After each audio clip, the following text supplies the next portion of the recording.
तो झारखंड में लव जिहाद के आरोप पर हंगामा हो रहा है। दुमका में 14 साल की आदिवासी लड़की की हत्या के बाद इस मुद्दे पर राजनीति तेज हो गई है। पुलिस ने इस मामले में अरमान नाम के शख्स को गिरफ्तार किया है। पुलिस का कहना है कि अरमान दुमका का ही रहने वाला है, लेकिन बीजेपी नेताओं ने एक चिट्ठी के हवाले से दावा किया है कि अरमान दुमका का रहने वाला नहीं है।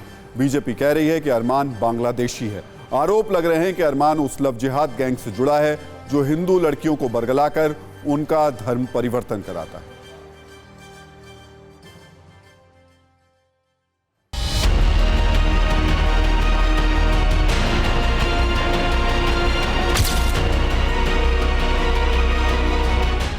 झारखंड में लव जिहाद का जिन्न फिर बोतल से बाहर आ गया है।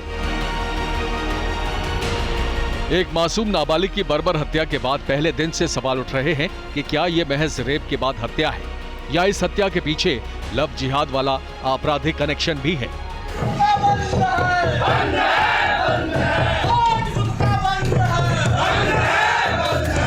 अब बीजेपी के नेता और सूबे के पूर्व सीएम बाबूलाल मरांडी ने एक चिट्ठी ट्वीट कर अपना आरोप दोहराया है। मरांडी ने फिर आरोप लगाया है कि नाबालिग आदिवासी लड़की की हत्या के पीछे लव जिहाद वाला कनेक्शन है। बाबूलाल मरांडी ने दुमका के शिकारीपाड़ा ब्लॉक के पिंडरगढ़िया गांव के ग्राम प्रधान की चिट्ठी ट्वीट की है। इस चिट्ठी में पिंडरगढ़िया पंचायत समिति के सदस्य और गांव के 20 और लोगों के साइन हैं। इन लोगों ने चिट्ठी में साफ किया है कि नाबालिग से रेप और हत्या का आरोपी अरमान अंसारी उनके गांव का नहीं है। इस चिट्ठी के सामने लाने के साथ ही बाबूलाल मरांडी ने मामले की जांच एनआईए से कराने की मांग फिर दोहराई है। मुझे जो जानकारी मिली, इसलिए मैंने कहा कि टोटलिटी में जो इस पदाधिकारी और इस क्षेत्र में जो घटनाएं घट रहा है उसकी जांच एनआईए से करानी चाहिए। ये तो मैं आज भी मांग कर रहा हूँ। और राज्य सरकार वास्तव में हेमंत सोरेन अपने को ट्राइबल के हितैषी कहते हैं, संथालों के हितैषी कहते हैं, बिना विलंब किए पूरे मामले को एनआईए को सौंप देनी चाहिए। दुमका में नाबालिग की बर्बर हत्या को बीजेपी पहले दिन से लव जिहाद बता रही है। बाबूलाल मरांडी के ट्वीट के बाद बीजेपी सांसद निशिकांत दुबे ने भी इस केस में हेमंत सोरेन सरकार पर हमला बोला। निशिकांत दुबे ने इस मामले में जीएमएम के साथ कांग्रेस को भी कटघरे में खड़ा किया। निशिकांत दुबे ने कहा कि हत्यारा ग्रूमिंग गैंग का सदस्य है।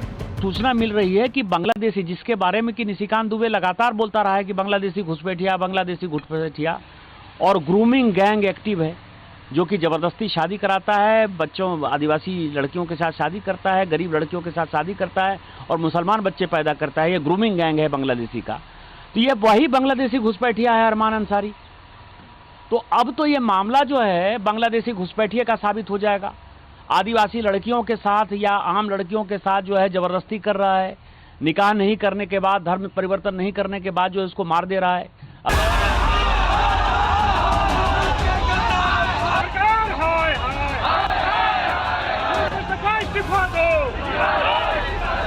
दुमका में एक के बाद एक दो बेटियों की हत्या के बाद हंगामा हो रहा है।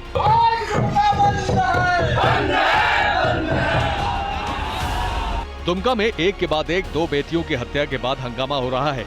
14 साल की नाबालिग आदिवासी बच्ची की हत्या के बाद दुमका में जोरदार विरोध प्रदर्शन हुआ था। सोरेन सरकार इसे कानून व्यवस्था से जुड़ा मुद्दा बता रही है, लेकिन आरोपी अरमान को लेकर जो सवाल खड़े हुए हैं उसके बाद बीजेपी इसे लव जिहाद करार दे रही है।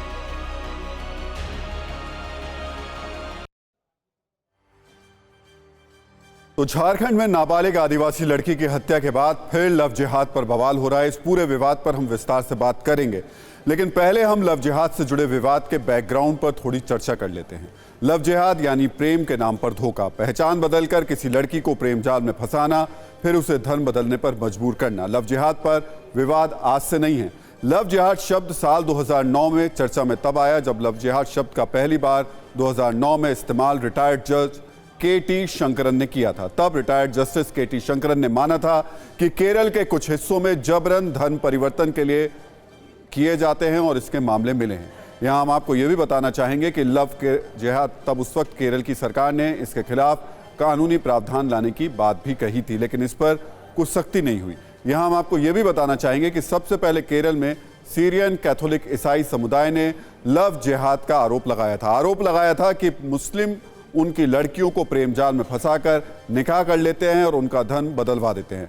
आज लव जिहाद पर सवाल उठाने वाले इसे सांप्रदायिकता की राजनीति बताते हैं, लेकिन आपको जानकर अचरज होगा कि लव जिहाद का मुद्दा सबसे पहले दिग्गज वामपंथी नेता वीएस अच्युतानंदन ने 2010 में उठाया था। उसके बाद केरल के ही कांग्रेसी मुख्यमंत्री ओमान चांडी ने 25 जून 2012 को विधानसभा में बताया था कि सूबे में 6 सालों में 2667 लड़कियों को इस्लाम में धर्मांतरित कराया गया। आज झारखंड में बीजेपी इसे मुद्दा बना रही है तो दूसरी पार्टियां इस पर सवाल खड़े कर रही हैं। 2009 में केरल से लव जिहाद पर जो विवाद शुरू हुआ, आज वो झारखंड समेत पूरे देश में पसर गया है। पिछले 23 सालों में देश के कई राज्यों में लव जिहाद के कई चर्चित मामले सामने आए हैं। कई राज्यों में लव जिहाद पर इतना विवाद हुआ कि इसे रोकने के लिए कानून भी बनाए गए। हम आपको बताना चाहेंगे कि उत्तर प्रदेश, मध्य प्रदेश, गुजरात, हिमाचल प्रदेश, उत्तराखंड, अरुणाचल प्रदेश, ओडिशा, छत्तीसगढ़ जैसे राज्यों में लव जिहाद के खिलाफ कानून बने। इन राज्यों में धर्म की गलत जानकारी देकर शादी करने वालों के लिए सजा का प्रावधान है। अलग अलग राज्यों में 3 से 10 साल तक की सजा का भी प्रावधान है, लेकिन इसके बाद भी देश में लव जिहाद के केस और विवाद दोनों नहीं थम रहे। हम एक धर्मनिरपेक्ष देश में रहते हैं और यहां बालिग लोगों को अपनी मर्जी से शादी करने की इजाजत है। यानी देश में किसी भी धर्म और जाति से जुड़े लड़के और लड़कियां अपनी मर्जी से शादी कर सकते हैं। यानी मुस्लिम लड़के और ईसाई या हिंदू लड़की की शादी भी कानूनी तौर पर गलत नहीं है। फिर सवाल यह कि आखिर लव जिहाद का विवाद क्यों शुरू हुआ, और जब भी लव जिहाद का विवाद होता है तो विवाद के केंद्र में मुस्लिम लड़के और किसी दूसरे धर्म की लड़की की शादी क्यों आती है। इसे समझने के लिए हमें केरल चलना होगा, जहां से लव जिहाद का ये पूरा का पूरा विवाद शुरू हुआ। केरल में लव जिहाद से जुड़े मामलों की जांच राष्ट्रीय जांच एजेंसी यानी एनआईए ने की थी। 2 लड़कियों ने एनआईए को बताया था कि उनका धर्म परिवर्तन प्रलोभन देकर कराया गया। एनआईए की जांच में खुलासा हुआ कि केरल में बेहद सिस्टमैटिक तरीके से लव जिहाद को अंजाम दिया गया था। केरल के कासरगोड निवासी असिरा उर्फ आयशा और लाकड निवासी अधिरा नंबियार ने एनआईए को बताया था कि उनको बहकाकर उनका धर्म परिवर्तन कराया गया था। केरल पुलिस ने अंतर धार्मिक विवाहों के 94 मामले एनआईए को सौंपे थे। इनमें से 23 मामलों में गैर मुस्लिम महिलाओं के जबरन धर्मांतरण का आरोप लगा था। झारखंड में बाबूलाल मरांडी और दूसरे बीजेपी नेता दुमका की बेटी की हत्या के पीछे लव जिहाद वाली थ्योरी दे रहे हैं। इसके लिए संगठित गिरोह के एक्टिव होने का आरोप भी लगाया जा रहा है। यह आरोप पहली बार नहीं लगाया। केरल में जब लव जिहाद के मामलों की जांच हुई थी तो उसके पीछे कुख्यात संगठन पॉपुलर फ्रंट ऑफ इंडिया और social democratic party of India की तरफ शक की सुई गई थी। लव जिहाद के मामलों में पीएफआई की महिला विंग नेशनल वुमेन्स फ्रंट की भूमिका पर भी सवाल उठे थे। नेशनल वुमेन्स फ्रंट पर गुपचुप तरीके से महिलाओं को इस्लाम में धर्म परिवर्तित कराने के आरोप लगे। पीएफआई ने 2009 में केरल में एनडब्ल्यूएफ की स्थापना की थी और इसी साल पहली बार लव जिहाद का विवाद भी चर्चा में आया था। एनआईए की जांच में खुलासा हुआ था कि साल 2014 में 4 गैर मुस्लिम महिलाओं का इस्लाम में धर्म परिवर्तन कराया गया, जो बाद में आतंकी संगठन आईएस में शामिल होने के लिए अफगानिस्तान चली गई थी। एनआईए ने केरल में लव जिहाद के मामलों की जांच करते हुए पीएफआई के 40 कार्यकर्ताओं से पूछताछ भी की थी। यानी जांच के दायरे में पीएफआई और एसडीपीआई और नेशनल वुमेन्स फ्रंट जैसे संगठन रहे हैं।